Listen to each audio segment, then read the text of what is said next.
Preparations for St. Patrick's Day in Oswego. How local police are preparing for potential DWIs tomorrow in the county. Plus, the results from the Student Association election. Find out if the mandatory Student Association fee will go into effect from now until 2018. All this and more coming up. You're watching WTOP News at 10.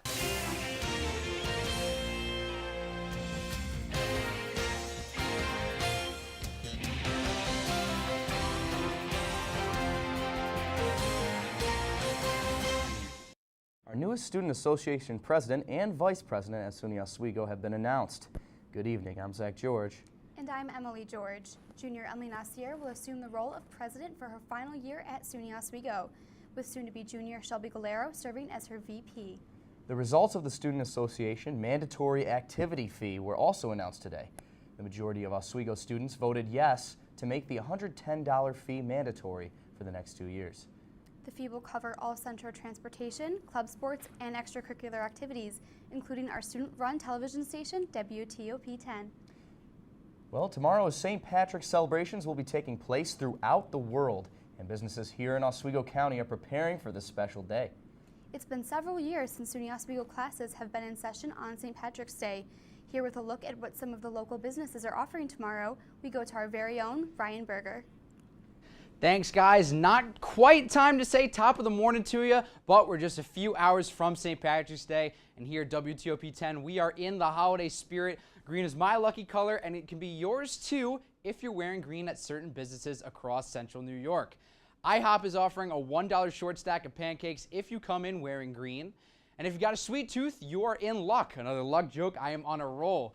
Stewart Shops are offering 50-cent single scoops to anyone wearing green, same deal. Sonic is offering half off on shakes all day, and Friendly's has half off mint fribbles, ice cream sandwiches, and kids' sundaes. I know where I'll be. If you're interested in celebrating at the bars, Alley Cats in Oswego has green beer all this week, and as well as giveaways and prizes. Have a happy, safe St. Patrick's Day. Now back to the desk with Zach and Emily. Thank you, Ryan. Sounds like some good deals. The city and SUNY Oswego are taking extra measures to ensure the safety of students and residents, especially with St. Patrick's Day right around the corner. Our own Caitlin Gennari has a look at what local police are doing to combat DWI this holiday week. Driving while intoxicated is a great concern year-round, but with St. Patrick's Day being celebrated when school is still in session for the first time in many years, there is an even greater concern to ensure the safety of students. We'll have extra patrols on and extra police officers in the area to maintain safety and to kind of keep an eye on, I guess, some of the behaviors that are associated with St. Patrick's Day. Instead, to encourage them to do so in a safe manner. Caitlin Gennari reporting for WTOP 10 News. According to the National Highway Traffic Administration, alcohol-related crashes claim a life approximately every 51 minutes on St. Patrick's Day. The City Police of Oswego and SUNY Oswego want to remind students to make a decision to not drink and drive. And if you do end up driving tomorrow, we want to make sure you have all you need to know to be safe out on the roads. Here to help you out with the expected conditions for St. Patrick's Day tomorrow is our Storm Team 10 Chief Meteorologist, Christina Reese. We definitely saw some inclement weather throughout the day, some thunder. We even saw a beautiful double rainbow, but we've calmed down significantly. 47 in Fulton right now, just a few clouds in the sky. As we head further down south towards our neighbors in Syracuse, just a tad bit warmer at 49 degrees. As we take a look at our radar and satellite, we can see exactly what pushed through earlier. It did pick up some intensity as it got towards the capital region, but we are looking clear for the rest of the night. But what about for your St. Patrick's Day plans? Now, the rain will continue to exit, will dry out. Will we have a lucky forecast in store? Possibly. We'll see if the leprechauns are on our side. But spring's not starting yet. We do have snow back in the forecast. I'll time all of that out for you, my full forecast coming up, but I'm going to throw it back to Zach. Well, we'll definitely be hoping for some luck, Christina. Thank you. As St. Patrick's Day is drawing near, the St. Baldrick's Foundation is looking for Oswego volunteers to brave the shave. The 10th annual head shaving event has shavees collect money from friends and family to raise funds for childhood cancer research. In less than a month, the shavees will donate their money and go bald to support the cause. To register or make a donation, go to stbaldricks.org. The Village of Phoenix Central School District has a new superintendent.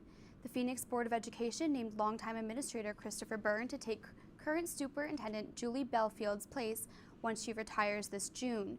Byrne is a former Central Square teacher. He expressed his gratitude and said he is excited to serve the district in a new capacity. Byrne will officially take place July 1st. Police are investigating 2 bank robberies in 5 days involving the same man.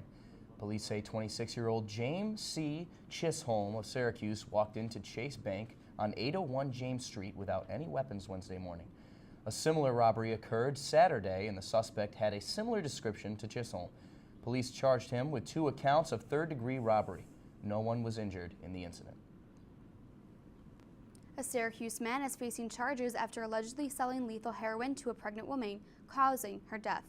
36-year-old Anthony Vita was arrested today after it was discovered he sold heroin to a 24-year-old pregnant woman. The woman was from Camillus. Back in November, police say the unidentified woman bought the heroin from Vita, then was found dead hours later by her mother.